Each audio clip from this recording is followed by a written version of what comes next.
Hello all, నా పేరు సుధీర. ఇవి మెక్సికన్ సన్ఫ్లవర్ అంటారు వీటిని. చలికాలం పోస్తాయి, నవంబర్ నుంచి ఏప్రిల్ వరకు పోస్తాయి. ఏప్రిల్ ఎండలు రాగానే పోతాయండి, అయిపోతాయి. 6 నెలలు పోస్తాయి దాదాపు. మీరు చూస్తున్న శ్రీరామ్ వేదం ఛానల్. ఈరోజు వంకాయలు కోసాము. మా వరకు కొంచెం అట్టు పెట్టుకుని మిగిలినవి అందరికీ పంపించేశాను. ఈ గుత్తొంకాయ కూర వండుదాం అనుకున్నప్పుడు ముందు వెన్నపూస చేస్తాను. ఆ రోజు 2-3 రోజులకు ఒకసారి నేను వెన్నపూస చేస్తూ ఉంటాను. కొంచెం గిన్నెలో తీసి పక్కన పెట్టుకున్న వెన్నపూస ఈ మజ్జిగ తాగేస్తాం. ఆ రోజే పూర్తి చేసేస్తాం. నెయ్యి కరగబెట్టి పక్కన పెట్టేసుకున్నాను. ఈ నెయ్యి కరగబెట్టిన మూకుట్లోనే కూర వండుతాను, అందుకని నూనె వేయాల్సిన అవసరం ఉండదు. ఉల్లిపాయలు ముందు ఇలా 4 ముక్కలు కోసి పెట్టుకున్నాను. ఆ మజ్జిగ చేసిన గిన్నెలోనే అల్లం, వెల్లుల్లి, ఉల్లి, ఉప్పు, కారం, పసుపు, ముందు కరివేపాకు ఎక్కువ వేసాను. ఇలా మిక్సీ పట్టే కూర ఏదైనా సరే నేను కరివేపాకు ఎక్కువ వేస్తాను.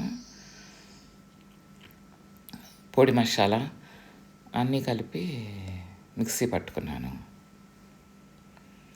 ఉప్పు, కారం, పసుపు అది అలా మిక్సీ పడితే అలా వచ్చింది. దాంట్లో ఇందాక పక్కన తీసి పెట్టుకున్న వెనపూస ఉంది కదా, అది కలిపేసాను. ఒక 1/2 కిలో వంకాయలకి వండినట్టున్నాను. చిన్నకాయలు లేతకాయలు తీసుకున్నాను, తేలిగ్గా మగ్గిపోతాయని. 1/2 కిలో వంకాయలకి ఇవి సరిపోతాయి. వెనపూస బాగా కలిసేటట్టు కలపాలి. మాకు కాసిన కూరగాయలు ఏ రోజుకి ఆ రోజు మిగిలిన ఎవరో ఒకరికి పంపించేస్తాను, ఉంచను ఇంట్లో. ఫ్రిడ్జ్లో కూరగాయలు పెడతాం, అది ఉండదు. ఇదిగో ఇలా వంకాయ గుత్తిలా కోసుకుని ఆ మిక్స్చరు దాంట్లో కూర్చేసి మళ్ళీ వారం రోజుల వరకు మేము వంకాయ కూర వండం. దాదాపు మాకు ఇంట్లో కాసిన కూరగాయలే సరిపోతాయి. ఒక క్యారెట్ ఒక్కటి బయట తెప్పిస్తాను. క్యారెట్ కూడా పెట్టాను కానీ ట్రై చేస్తాను, కానీ మాకు పళ్ళ చెట్లు ఎక్కువ ఉండి దానివల్ల నేడైపోయి ఎక్కువ రావట్లే క్యారెట్. మిగిలినవన్నీ టమాటా స్టోర్ చేసుకుంటాను. ఎప్పుడు కాసిన కూరగాయలు అప్పుడు ఉంటాయి. బెండకాయల సీజన్లో బెండకాయలు కాస్తాయి. ఇప్పుడు ఎండలు ముదిరితే బెండకాయలు, గోరుచిక్కుళ్ళు కాస్తాయి. వంకాయలు ఉంటాయి, ములక్కాయలు ఉంటాయి, దాదాపు అరటికాయలు, కూర అరటికాయలు ఉంటాయి, గోంగూర అన్నీ మా తోటలోవే సరిపోతాయి మాకు. దాంట్లోనే ఆవాలు, జీలకర్ర, మెంతులు తిరగమాత వేసి వేపాను. ఇది ఇండాలియం మూకుడు, అల్యూమినియం అనుకోకండి. దీంట్లో కాపర్ ఉంటుంది కాబట్టి బాగా మందం కలుస్తుంది. కాస్టైరన్ మూకుట్లో వంకాయ కూర వండితే నలుపు వచ్చేస్తుంది కూర.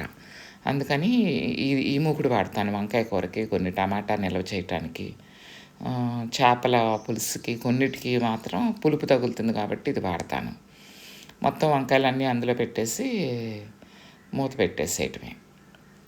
ఒకదాని మీద ఒకటి వేసినా పర్వాలేదు, విడివిడిగానే పెట్టాలని ఏమీ లేదు. లేత వంకాయలు కదా, మా అందులో తోటలో కాయలు కదా, చక్కగా మగ్గిపోతాయి. మీరు కావాలంటే 1 స్పూన్ నూనె వేసుకొని తిరగమాత వేసుకోవచ్చు, అంతకంటే ఎక్కువ పట్టదు. చిన్న సెగ మీద వండుకుంటే సరిపోతుంది. ఒక 5 నిమిషాలకి తిరిగేసి చూద్దామని చూస్తే వేగలేదు కూర. చిన్న పొయ్యి మీద చిన్న సిమ్లో ఉంచి దాదాపు 10 నిమిషాలు 12 నిమిషాలు ఉంచితే చక్కగా అలా వేగి తిరిగేసాను. పద్దాకా కలపకుండా ఉంచితే కూర చక్కగా వేగుద్ది. మందపాటి ఇది పెట్టుకోవాలి. అయిపోయిందండి కూర, అదిగో గిన్నెలోకి తీసేసాను. వంకాయగానే ఉంది. ఎక్కువ తిప్పకుండా ఉంటే అలానే వస్తుంది. ఆ రోజు చుట్టాలు వచ్చారు, శ్రీరామనవమి రోజు అన్నాను కదా, వాళ్ళైతే నాన్ వెజ్ కర్రీ అనుకున్నారు ముందు. కాదు, శ్రీరామనవమి కదా, వంకాయ కూర అని చెప్పాను. చుట్టానికి నాన్ వెజ్ కర్రీలా ఉంటుంది. మసాలాలు, కారాలు ఎక్కువ వేసుకోకపోతే వట్టుకూర. ఇది మా తోటలో సన్బర్డ్స్ ప్రతి సంవత్సరం గూడు పెడతాయి, బట్టలారేసే తీగ మీద. తోటలో కాదండి, ఇంటి వెనకమాల పెడతాయి. ప్రతి సంవత్సరం పెడతాయి. చిన్న చిన్న పక్షులు అవి, రంగురంగుల్లో ఉంటాయి, తుర్రుమని ఎగిరిపోతాయి. సబ్స్క్రైబ్ చేసుకోండి, గంట నొక్కండి, లైక్ చేయండి, షేర్ చేయండి, కామెంట్ చేయండి.